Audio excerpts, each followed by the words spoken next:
Okay, so the problem with jalapeno peppers is that people do not go the extra mile when trying to stuff them.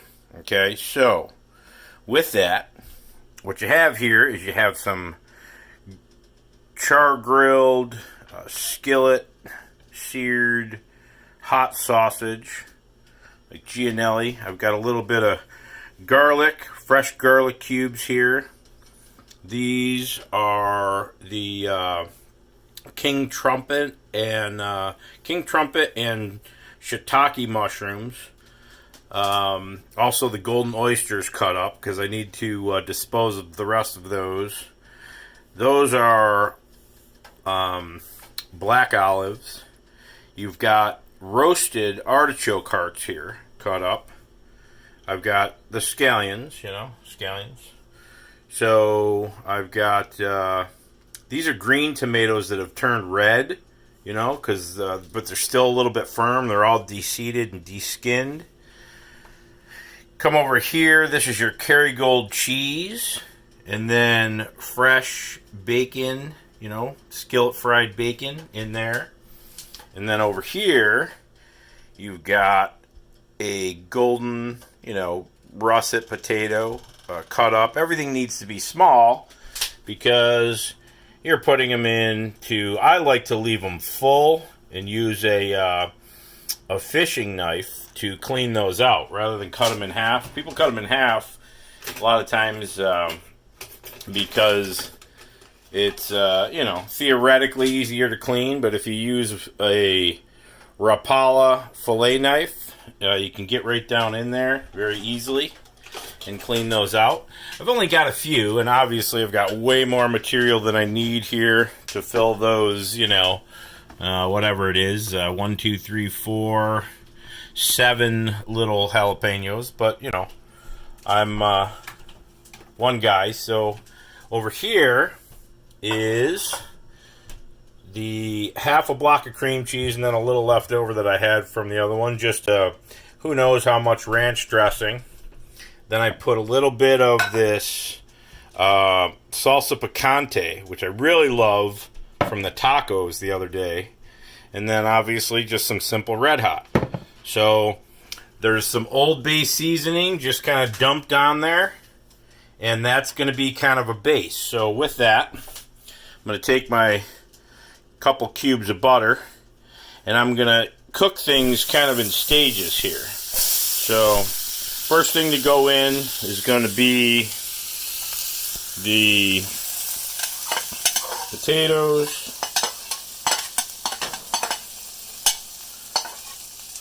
There's that. They're just going to fry up a little bit.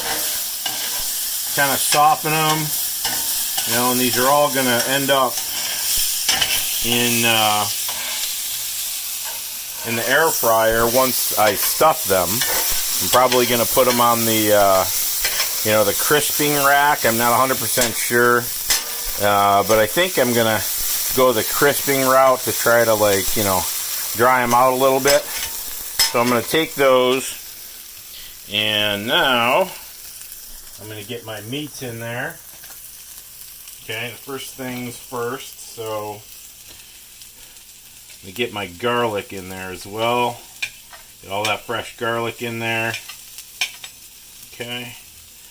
Now I'm going to leave the vegetables for a little bit later.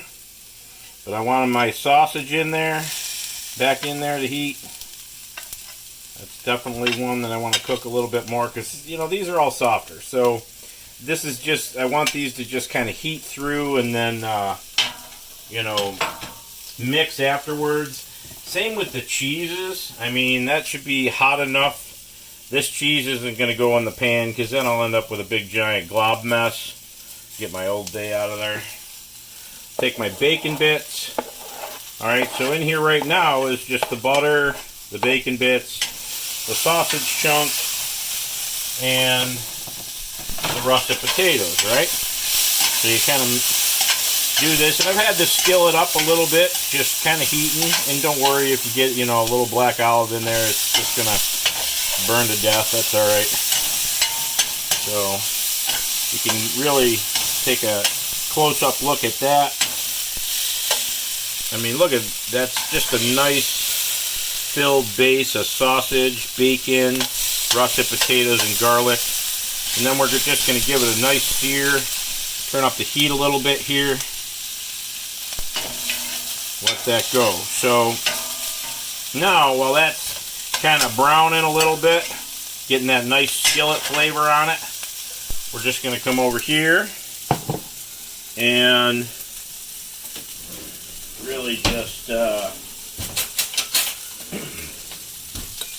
going to take a fork, and I'm going to take all of that picante sauce and red hot and cream cheese, and hopefully it's going to make a flavorful type of mixture that you can work with. It's going to surround and kind of act as a glue for all your material that you're going to mix together inside it before you stuff your peppers, right? Because you want them to. Now, some people will wrap theirs in bacon, but I just saw this, one dude, he put cream cheese, sprinkled some sort of a dry rub on his things, and then, wrapped it with bacon and called it a day. And I was sort of like, that was asininely boring, ridiculously boring. It just was boring from a cooking standpoint, from a flavor standpoint. The man was just lacking, and there's no excuse for that, really. The difference between good cooking and bad cooking comes down to one thing. Okay, actually two things: good ingredients and then laziness. That's really what it is. Okay, if you're a lazy person, you're not going to be a good cook. Period.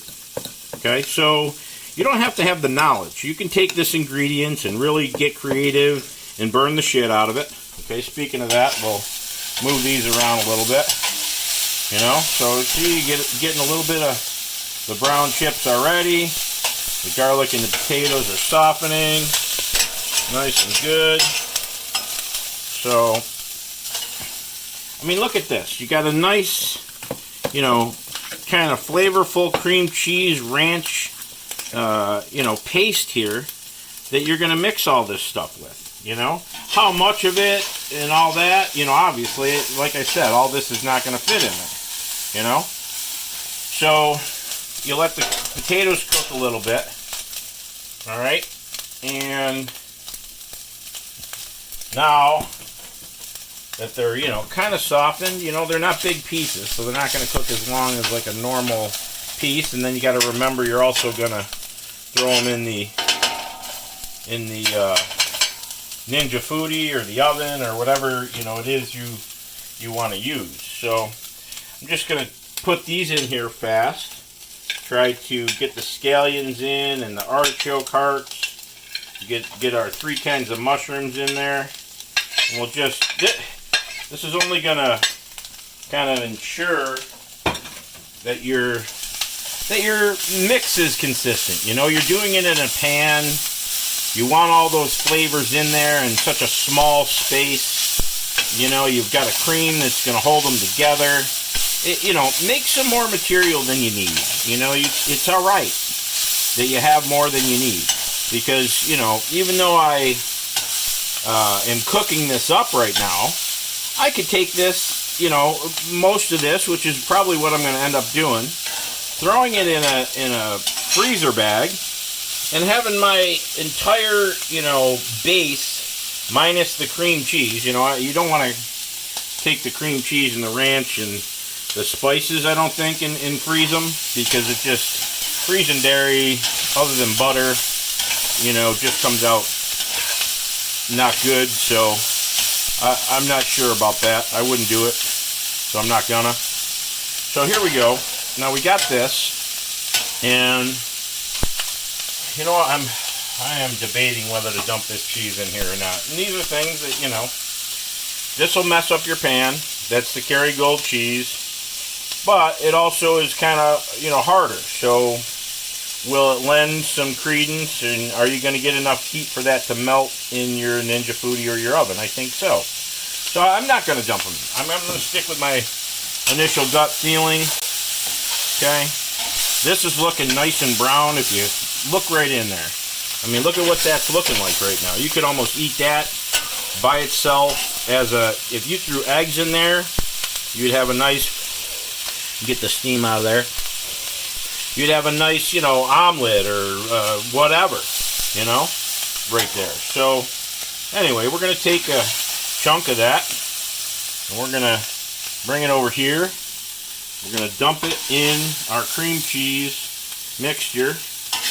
Just 3 good scoopfuls, so we know that we've got, you know, a lot of all the kinds of material that we're looking for in our,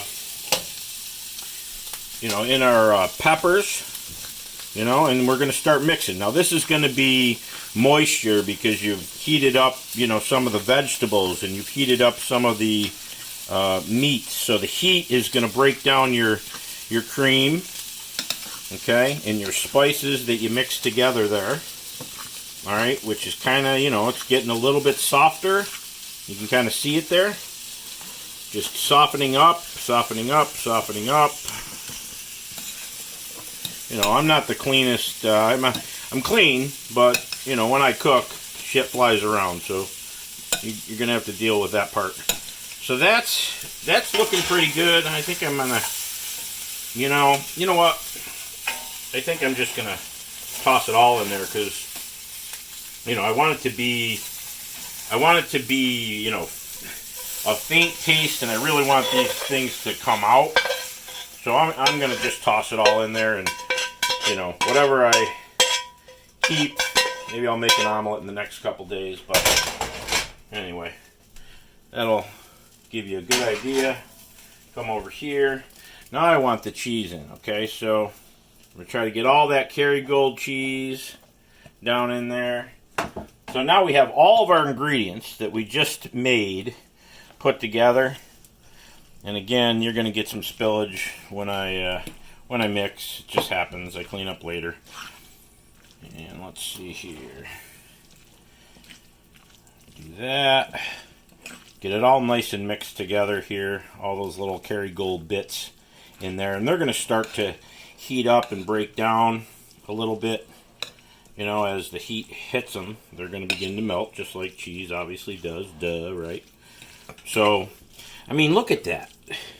That is a really nice, you know, flavorful mix that's cheesy, that's ranchy, that's, you know, creamy from the cream cheese. And you see it's already starting to kind of get that little, just ever so slightly string from, you know, from that nice moist mix. It's going to keep your, you know, peppers inside nice. And the peppers are going to cook down, you know. They're going to become a little bit sweeter. So, here you go. So now you just take your peppers and, you know, you grab one right here, your pepper, and you just scoop your mixture in here. And you throw a couple scoopfuls, and you just keep, the good part about doing it where you hollow it out and don't cut them into sections is you can jam your stuff in there, you know, really pack it in. With a half, it kind of like, you know, shoots off the side, and here you make sure that it goes all the way down to the bottom, you know. So there's that. Grab some other ones here, and now I'll just stand these up for now in a little thing, but grab some more, and we'll just keep doing that same pack it in, and that's going to have bacon and potatoes and Kerrygold cheese and black olives and picante sauce and red hot and all that stuff. And just shove it right in there until it shoots back out at you. You know, don't worry about the outsides and the messiness of the whole thing. Stuff will fall out of here. You put another one here, and you just basically, there's the idea. You got your things, and now I'll put it on a rack, and that's that. We'll bake it. So, how to stuff a pepper with good ingredients and not be lazy about it.